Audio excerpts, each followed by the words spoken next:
All right, so we are looking at Unit 8, Section 2. So if we did the warm-up, you should have logged on to the Google Classroom. I'm kind of going through this fast. I would try these. You can pause it and try them if you didn't come to the Google Classroom. This is what we did. If you are on quarantine, you're supposed to be there, so I would have to count you absent if you didn't come. So hopefully you were there. Anyway, so just a sheet of paper. You're going to need a sheet of paper out today anyway, and then we're going to do some notes. But let's review how you add and subtract fractions. So if I look at this first one, I have a 3 and an 11. So I need to get it so that my denominator is the same. So in this case, it would be 33. So if I look at this first fraction, I have a 3, I need a 33, so I'm going to times by 11. So that's going to be 22 33s.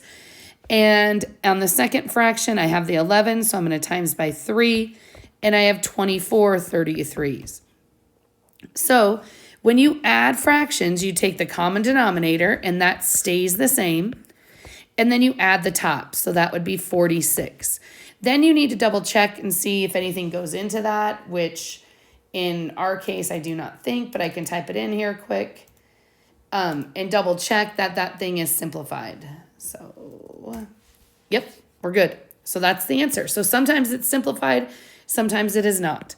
So if I look at the next one, I need to have a denominator of 35.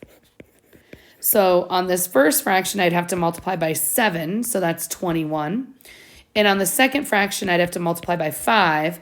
And so again, the denominator stays the same. That 35 stays the same. So 21 minus 5 is 16. So there is my fraction. So this is the same thing we're going to do now, but we're going to do these with expressions. Okay, so before we start this should be in the examples that I passed out in the class notes. If you weren't there, they are in the Google Classroom. You can print them out. If you don't have a printer at home, you can just do this on a piece of paper. I don't grade your notes anyway. But you're finding the least common multiple.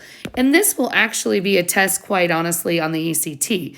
So when you find the least common multiple, you're looking for what? I just do it a number at a time or a part at a time. So I'm just going to look at the numbers, okay? So it's the smallest thing they all multiply into. Well, 15 doesn't go into 20, so it's not 20.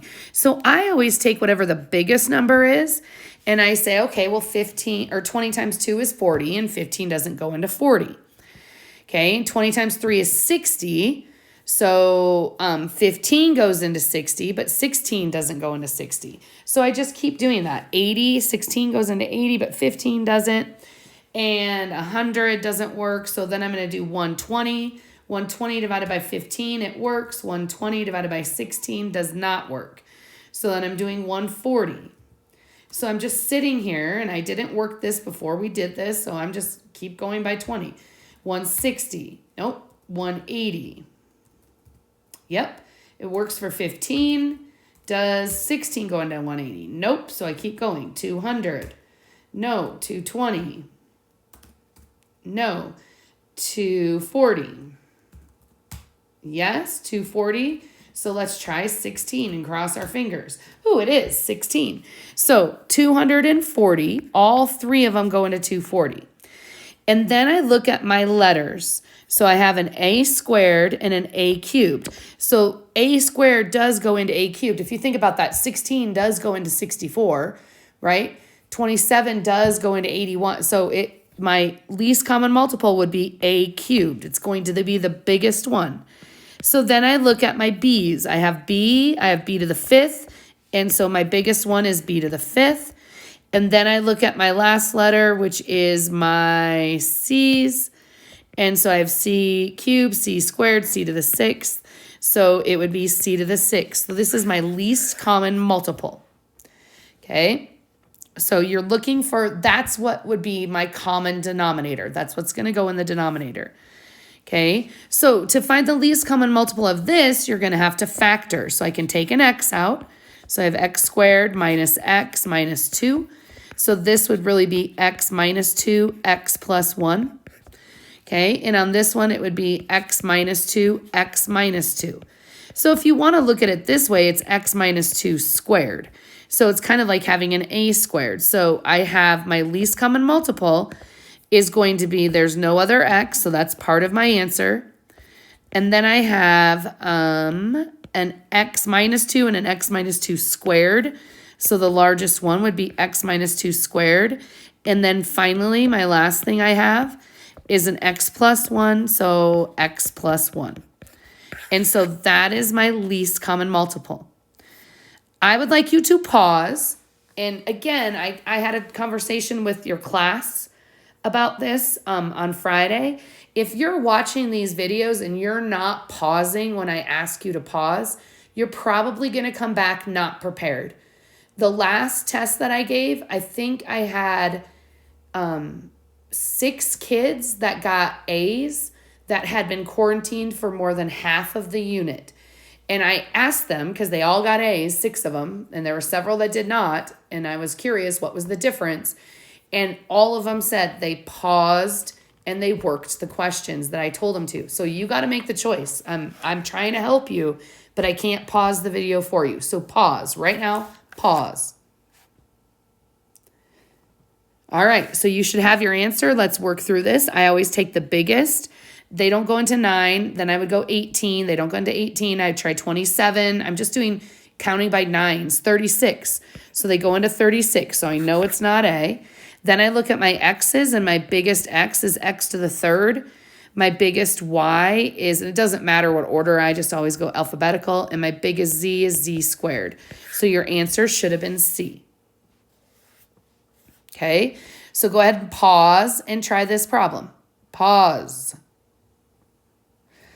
All right, so going over this answer, if I factor this, this would have been x squared plus 2x minus 3.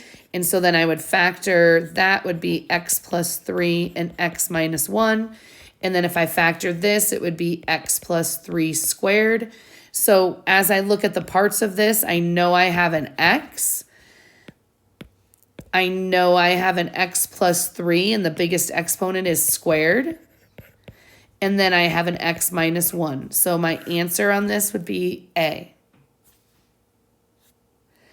All right, so now that we've done the LCMs, we're going to use the LCMs to solve the problem. So the first thing I have to do when I do one of these problems is I've got to find the LCM, because that's what I'm going to write in the denominator. So 6 doesn't go into 14, so I'm going to count by 14s. 28 doesn't go into 20. Okay, 42.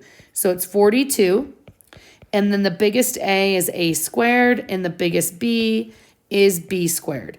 So now I'm going to look at each separately. Okay, I have in the first fraction, I have a 6. So I'm going to need to multiply by 7 to get 42. I'm going to have to multiply by A squared and B, because I already have a 1B. So that would get me to this answer right here. So that's what I would have to do on the top. So that leaves me with 35, A to the 4th, B. And now I would look at the bottom and I would say, okay, what am I missing? Well, I have a 14, I need a 42, so I'm going to times by 3. I have the A squared and I have the B squared, so I'm just going to times the top by 3, and I get 27. So the bottom stays the same, 42 A squared B squared over 35 A to the 4th B plus 27. You can't take anything out of the 35 A to the 4th plus 27. So you can't factor and cancel. So that's your answer. You're done. Okay, example 4. So if I write my fractions, I know I'm going to need a 12, I'm going to need an x, and I'm going to need a y squared. That's my LCM. If you do these problems by doing the LCM first, it actually gets kind of easy, because then you're going to take it and you're going to say, okay, I got to times by 6 because I need 12. I need an x and I need a y. So I'm going to multiply by 6xy. So that leaves me with 18x to the 3rd y. And on the other one, I'm not missing anything. So it's just going to be a 5. So the bottom stays the same, 12xy squared over 18x cubed y plus 5. And nothing comes out of the top, so I can't cancel. Okay, so again, I would not find the LCM like this. I would factor underneath this really quick. So I'd have 3x minus 5. And here I have a 6x minus 5. So they both have the x minus 5. So I don't, that's part of it. I need an x minus 5 in both of these. But I have, if you look at this, I have a 3 and a 6. So my LCM would be 6 because it goes in. So this one is just missing a 2 because that would give me the 6 up front. So this would be 2x plus 20 minus 3x plus 15. Now, a lot of you are going to mess up on signs. We've been working on these all year. So 2x minus 3x is negative 1x. 20 minus 15 is 5. Okay, and this is going to make your mind go a little crazy, so make sure you're watching. If I look at these, aren't they opposites of each other? So like if I put 4 in, that's a negative 4 plus 5, which is 1. And if I put in 4 on the bottom, it's 4 minus 5, which is a negative 1. Those are opposites of each other. Opposites divide to negative 1. And so some kids are like, but Miss Williams, you could just take a negative 1 out, and now you see they're the same. So my answer is a negative 1/6. Okay. All right. So I would like you to pause, and I would like you to try this one on your own and see if you can figure it out. Pause and try it. Pause. All right, so here I would do the same thing. I'm going to factor before I see because it helps me realize that these both have an x minus 2, which is part of my common denominator. So if I look at the numbers, I know I'm going to need the 4. So the first one's missing a 2, so I would have 2x plus 10 minus, and the second one's not missing anything, so I end up with a negative 1x plus 2 over 4x minus 2. So again, some people catch on to their opposites, but if you would like, you could do one more step if it helps you see it. Take out a negative 1, that leaves you with an x minus 2 over 4x minus 2. So my x minus 2's cancel, and my answer is a negative 1/4. So sometimes things cancel, and sometimes it doesn't. All right, so now this one is interesting because you're going to have to, it's almost like what we did last section, but you're going to have to add or subtract first. So just do the top. Okay, my common denominator, I'm just doing the top right now, is AB. And if I look at the first fraction, it's missing a B. So I'd have a B, and the second fraction is missing an A. So I'd have an A. So the top is going to be B minus A over AB. Okay, now I'm going to deal with the denominator. And that's the reason why kids get messed up on this, because they try to do everything at once. Again, my LCM would be AB. The first fraction's missing an A, so this would be an A. The second one's missing a B, so this would be a B, which means I would have A plus B over AB. So now if you did your homework over the weekend, this looks similar, copy dot flip. AB divided by B minus A, no, A plus. That's this one that flips. Good morning to me. A plus B, so the A, B's cancel, and I end up getting B minus A over A plus B. These are not opposites of each other. So that is your answer. You can't cancel them. If I put numbers in for A and B, like if I made A 3 and B 5, that would be 5 minus 3, which is 2, and 3 plus 5, which is 8. Those aren't the same number. So that's it. That's your answer. Okay, so I'm going to put this one over 1, and then I'm going to ask you to pause and see if you can work the question, because I think if you have the 1 there, it's easier to see. Okay, so again, you do just the top. Do not try to do all of this at once. My common denominator is going to be x. So my first fraction was okay, but my second one I have to multiply by x. So on the top, I would have 2 minus x over x. Okay, oops, sorry. And then I'm dividing. So this entire thing